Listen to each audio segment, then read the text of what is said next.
All right.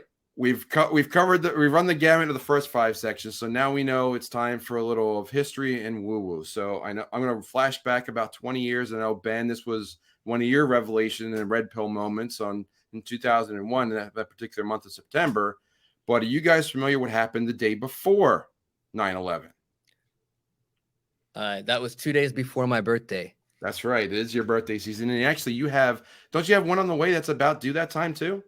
Yeah, he's due on my birthday. Yeah. Well, maybe he shows up then. Maybe he shows up a couple days early. But I wanted to go over a little bit of the history and what bucket each one fits into. But there were some very interesting things that relate back to the economy to bring it all together about what happened on the day before September 11th. So the September 10th, which was a Monday.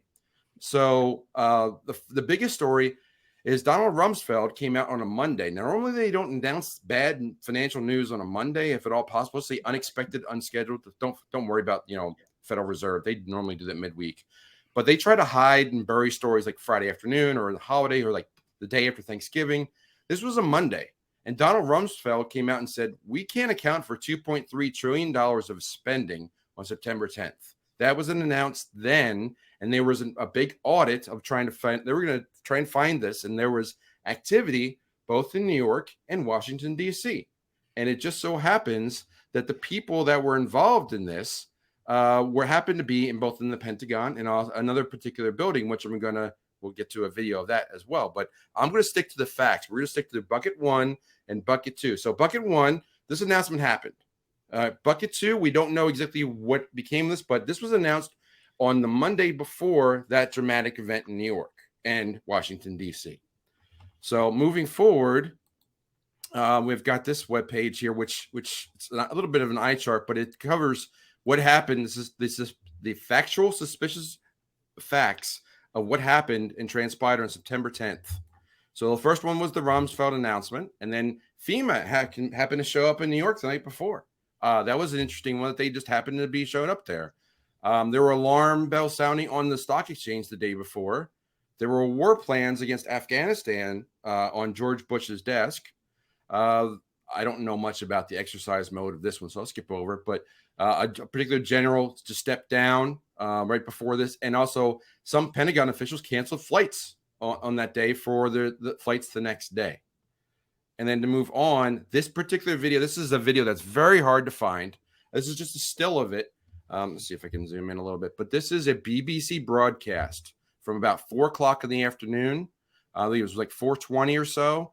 And this is a woman broadcasting about the collapse of the Solomon Brothers building, which I believe was part of the auditors of the Treasury to try to find this value. The building that's highlighted right next to the words "not collapsed," that is Building 7.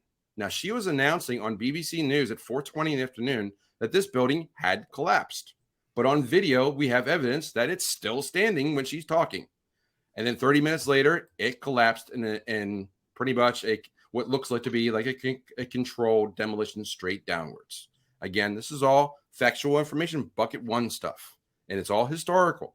So it just makes you wonder about why would they do this to hide or what they cover things up? And there is more to the story. Guys, I think I'm hung up on the 2.3 trillion. There we go. I asked some questions earlier about how much you spent in Afghanistan, how many people died. The debt in the United States in 2001, you can just Google these, right? Let's see here. It was 3.39 trillion in September 2001, and it went to 6.39 trillion by the end of 2008. So we're missing the entire debt that we owe. Yep. Almost the entire amount.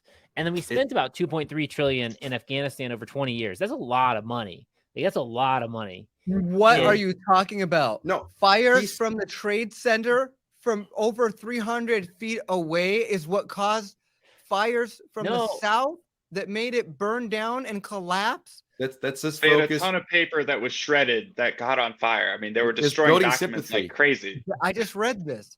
It's building sympathy, so, structural sympathy. What I'm saying is the big thing that stands out to me in these, if we're going these buckets, is that's a lot of money, and we've spent that much money over longer periods of time. And so if you want to hide or cover up that money, the events on that day on the 11th of September 2001, that's minuscule. Like if you look at how many people died in the war in Afghanistan, which came after that, it was like, let's see here, there's different estimates, but thousands and thousands of people, right? Way more than on that day. Think of the implications. I'm sorry, Dylan, but think of the implications of that dramatic event.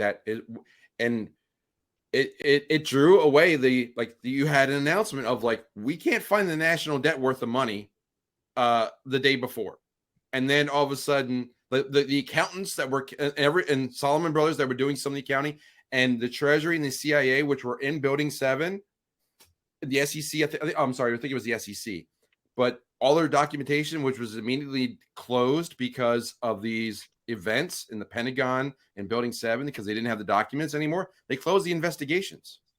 That's the part that gets washed under the bridge. But stick to what happened in bucket 1. We had like the accountants go away. The accountants just went. Building 7 went away. That particular section of the Pentagon with all the accountants in it went away. And if you go follow the money or follow the money that's missing, like that's really, I mean, the conspiracy theory holds a lot of water that the entire event was to cover up this missing debt that was laundered somewhere. Where did the money go?